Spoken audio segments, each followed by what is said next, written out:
कि हम एक नया चैप्टर शुरू कर रहे हैं भाषण और संभाषण की दिव्य क्षमता का, जिसमें ना उसका टॉपिक दे रखा है कि आरंभिक कठिनाई का समाधान आदि सफलता। मतलब कि हम जब भी भाषण या कहीं कुछ अपना वक्तव्य देने जा रहे हैं, उस टाइम कौन-कौन सी दिक्कतें जो आने वाली हैं और उनका जो स्टार्टिंग में जो आने वाली दिक्कतें हैं, कठिनाइयाँ हैं, उनका अगर समाधान कर लिया तो हमारे जो भाषण में आने वाली रुकावटें हैं, उनमें आधी पार पा ली और आधी सफलता प्राप्त कर ली। उसके बाद तो अपने शब्दों का चुनाव है, अपना जो बोलने का तरीका है, लहज़ा है, अपना चिंतन मनन, अपना वो जो स्तर है, उस पे डिपेंड करेगा। तो गुरुदेव ने लिखा है कि प्रवचन का अभ्यास क्रम यह है कि सर्वप्रथम एकांकी, बाद में मित्र प्रियजनों के साथ, तदुपरांत परिवार के समूह में और इतना बन पड़ने के बाद बाहर जाने, गोष्ठियों में बोलने और मन संभालने का अभ्यास करना चाहिए। तो यही बात की है कि पहले खुद से, जैसे अभी मैं कर रहा हूँ, खुद से प्रैक्टिस करेंगे कि हम जहाँ भी जाएँ भाषण देने के लिए, तो उससे पहले कैमरे के सामने या फिर दर्पण के सामने उस चीज़ को प्रैक्टिस करें। फिर उसके बाद में ऐसे जो दोस्त हैं जो हमें जज नहीं करें, जिनके सामने अपने बोलने में हिचक ना हो और किसी भी तरह की, और तो वहाँ प्रैक्टिस करें कि उनसे थोड़ा फीडबैक लें कि यार मैं कैसे बोल रहा हूँ, मेरा जो बोलने का तरीका है वो कैसा है, और मुझे कहाँ रुकना चाहिए, कहाँ बदलाव करना चाहिए, वो सारी चीज़ें। क्योंकि हमें हमारे जो प्रियजन हैं वो हमें ज़रूर बताएँगे कि यार देख कि यहाँ थोड़ा-सा गड़बड़ है, इस चीज़ को सुधार ले। और उसके बाद फैमिली में, क्योंकि हमें कई बार रहता है कि हम जो नई चीज़ें करना चाह रहे हैं, वो फैमिली के सामने ही प्रेज़ेंट करने में डरते हैं कि यार पापा के सामने कैसे बोलेंगे, मम्मी के सामने कैसे बोलेंगे। वो हमें बोलेंगे कि यार तेरे को देखते ही हैं बचपन से, अभी नई कोई चीज़ थोड़ी ना। तो उस चीज़ को, एक तरह से भय है, झिझक है, उसे मिटाने के लिए हम परिवार के सामने बोलें। उसके बाद छोटी-छोटी जो गोष्ठियाँ हैं उनमें जाना स्टार्ट करेंगे, तभी जाके क्या हो सकता है, हमारा जो भय है वो निकल सकता है बोलने का। और भय नहीं कहेंगे, हिचक ही होती है एक तरह से, क्योंकि कई बार शब्दों में जो शब्दों का जो चुनाव है वो थोड़ा सा सही नहीं होता, और उस वजह से हमारा जो इम्प्रेशन है वो सुनने वालों पे थोड़ा गलत पड़ता है।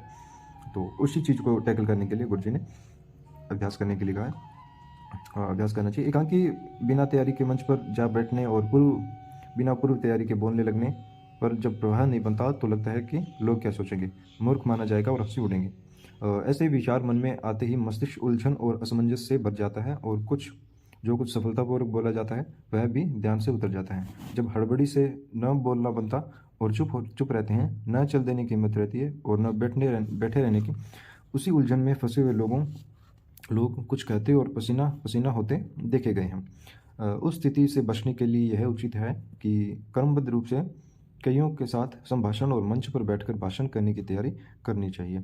वार्तालाप हर कोई कर सकता है, पर उन्हीं के साथ जिनसे झिझक खुली हुई हो, मैत्री हो, साथ साथ रहना बन पड़ा हो या घनिष्ठ परिचय हो। संकोच की दीवार ही वार्ता में अड़चन डालती है। जीभ सभी की एक सी है, न किसी का मुंह में फिसलन और जिस पर जीभ लटकती चली जाए, और न किसी के जबड़े में झाड़ियाँ उगी हैं जो कुछ कहने के रास्ते रोकें। अब जब मित्र साथियों के साथ धड़ल्ले से घंटों तक बोल सकते हैं, तो कोई कारण नहीं है कि उद्देश्यपूर्वक वार्तालाप में कोई कठिनाई आड़े आए, कोई अड़चन आड़े आए। लड़कियां अपनी सहेलियों के साथ घंटों गपशप करती है, लड़के भी पीछे कहाँ रहते हैं। तीसरे पहर जब महिलाएं घर के कामकाज से छुट्टी पाती हैं, तो मिल बैठकर न जाने कहाँ कहाँ की कहानियाँ, अनकही बातें बोलती सुनाती रहती हैं। बूढ़े भी जब समय काटने को बैठते हैं, तब अपने उठते दिनों की कड़वी मीठी बातें एक दूसरे के सामने प्रकट करते हुए मन हल्का करते हैं। बस चले तो कोई इस वार्तालाप को समाप्त ना करें, क्योंकि यह भी खेलने की तरह मधुर और आनंददायक होता है।